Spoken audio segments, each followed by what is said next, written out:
Mecca, a bustling trade hub in the heart of Arabia, was more than just a city. It was a sacred space, home to the Kaaba. The Kaaba was a cube-shaped shrine believed to be built by Abraham and his son Ishmael. People from all over the Arabian Peninsula would make pilgrimage to Mecca. They would circle the Kaaba and pray to their idols. It was in this city of ancient traditions and deep-seated polytheism that a profound shift was about to occur. A new chapter in human history was about to be written. This was the backdrop for the birth of Islam. The significance of Mecca in Islam is paramount. It was here, amidst the bustling crowds and ancient rituals, that the final prophet, Muhammad, peace be upon him, received his divine revelation. The city, steeped in tradition and spirituality, became the cradle of a new faith. It was in the heart of Mecca that the message of monotheism was first revealed. It challenged the prevailing polytheistic beliefs and would forever change the course of history. The Meccan period, spanning the first 13 years of Prophet Muhammad's peace be upon him mission, holds immense significance in Islamic history. It was a time of both immense struggle and remarkable spiritual growth for the nascent Muslim community. These years were marked by divine revelations, the gradual formation of a community of believers, and the relentless opposition faced by the Prophet, peace be upon him, and his followers. This period laid the foundation for the spread of Islam. It continues to inspire Muslims worldwide with its lessons of perseverance, faith, and unwavering commitment to the truth. The Meccan period was not just the beginning of Islam, but the crucible in which the faith was tested and refined. It serves as a powerful reminder that even amidst adversity, faith can blossom and illuminate the world. In the year 610 CE, a profound event occurred that would change the course of history. It was the month of Ramadan, a time of spiritual reflection and heightened devotion for the Arabs. Muhammad, peace be upon him, known for his piety and meditative nature, would often retreat to the solitude of the cave of Hira. This cave, located on Mount Nur, on the outskirts of Mecca, provided a serene escape from the clamor of city life. On one such night, as Muhammad, peace be upon him, was absorbed in contemplation, he received his first revelation.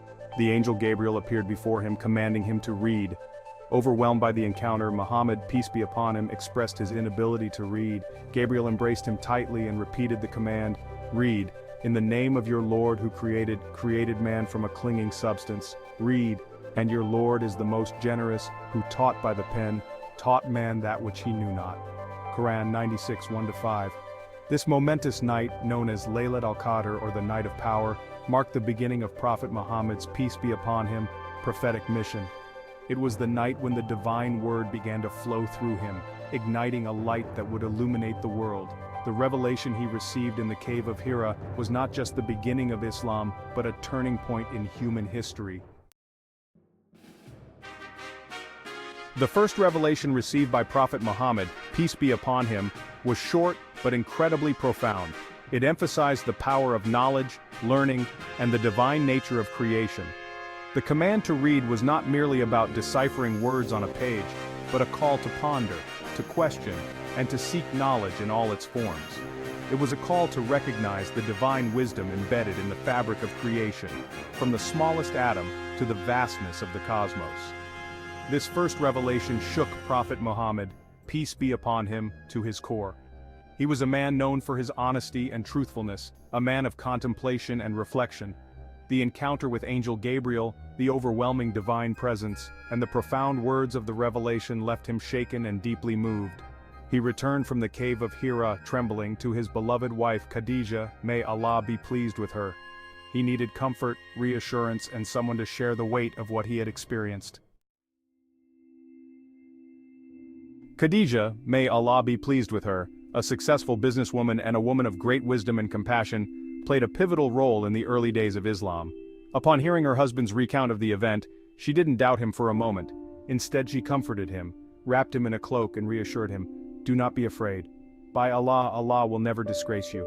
You are good to your family, you speak the truth, you bear people's burdens, you help the poor and the destitute, you serve your guests generously, and assist those who are stricken by calamity."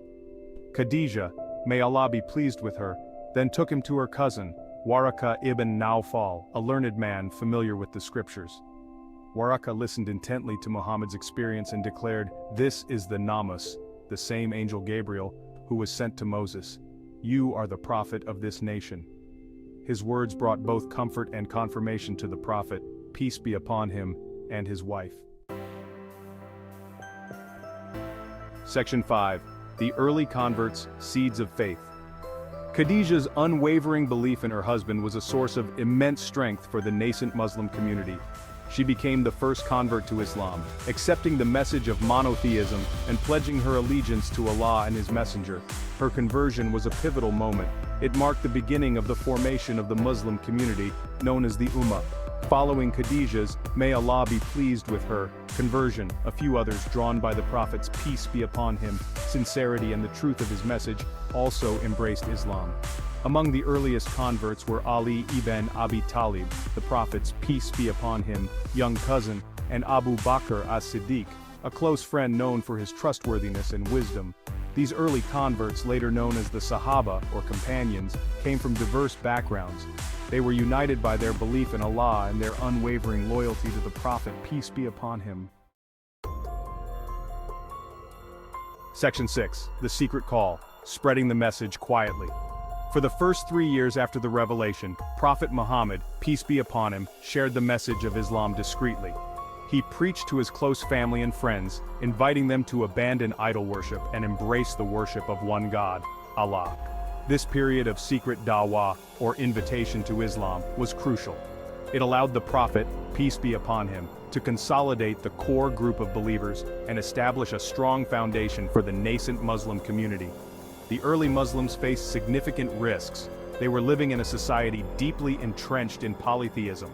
Openly challenging the traditional beliefs and practices of their tribe could lead to severe consequences. Despite the risks, the early Muslims persevered, meeting in secret, learning about their faith, and drawing strength from their shared belief in the one true God. Section 7. Whispers of Change, Islam begins to spread.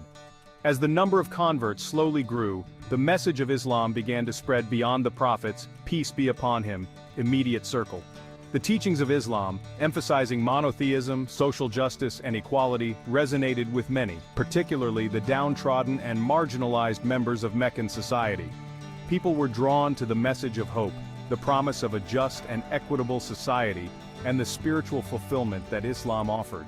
The early Muslims, despite their small number, were deeply committed to their faith. They practiced their religion openly, even in the face of growing opposition. Their unwavering faith and commitment served as a powerful testament to the truth and transformative power of Islam. Section 8. The Quraysh Opposition, Seeds of Discord. The Quraysh, the dominant tribe of Mecca and custodians of the Kaaba, grew increasingly wary of the spread of Islam. They saw it as a threat to their social order, economic interests, and religious authority. The teachings of Islam, which denounced idol worship and emphasized the equality of all people, directly challenged the Quraysh's position of power and privilege. Initially, the Quraysh tried to ignore the growing influence of Islam, dismissing it as a passing fad. However, as more people embraced Islam, their apprehension turned into hostility. They began to ridicule the Prophet, peace be upon him, spread false rumors about him, and persecute his followers, particularly those who belonged to the lower strata of society and had less tribal protection. Section 9. Rising Persecution, the First Muslims Tested. As the Quraysh intensified their opposition, the persecution of the early Muslims escalated. They were subjected to verbal abuse, social boycotts, economic sanctions, and even physical torture.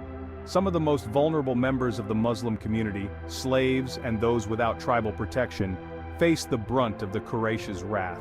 One of the most poignant examples of the persecution faced by the early Muslims is the story of Bilal ibn Rabah, an Abyssinian slave who embraced Islam. His master, Umayyah ibn Khalaf, would torture him by placing a heavy stone on his chest under the scorching desert sun, demanding he renounce Islam. Bilal's, may Allah be pleased with him, only response, even in the face of such excruciating pain, was Ahad, Ahad, meaning one God, one God. Section 10. The Turning Point, Transition to Public Preaching. Despite the escalating persecution, the Prophet, peace be upon him, continued to receive divine revelations, guiding him and his followers through these challenging times. After 13 years of secret preaching, the Prophet, peace be upon him, received a command from Allah to proclaim the message of Islam openly. This marked a turning point in the history of Islam. The Prophet, peace be upon him, began to preach publicly, challenging the Quraysh's authority and inviting all of Mecca to embrace the worship of one God.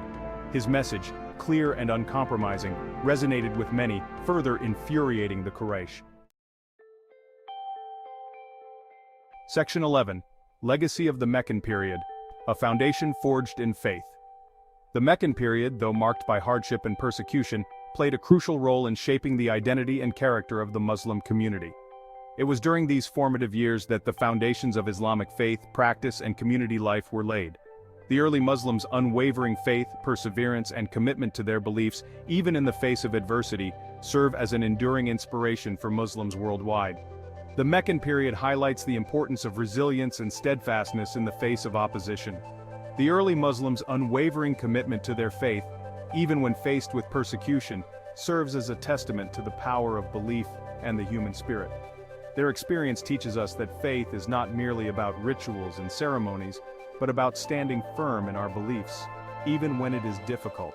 Their story is a beacon of hope, reminding us that even amidst darkness, faith can illuminate the path towards a brighter future.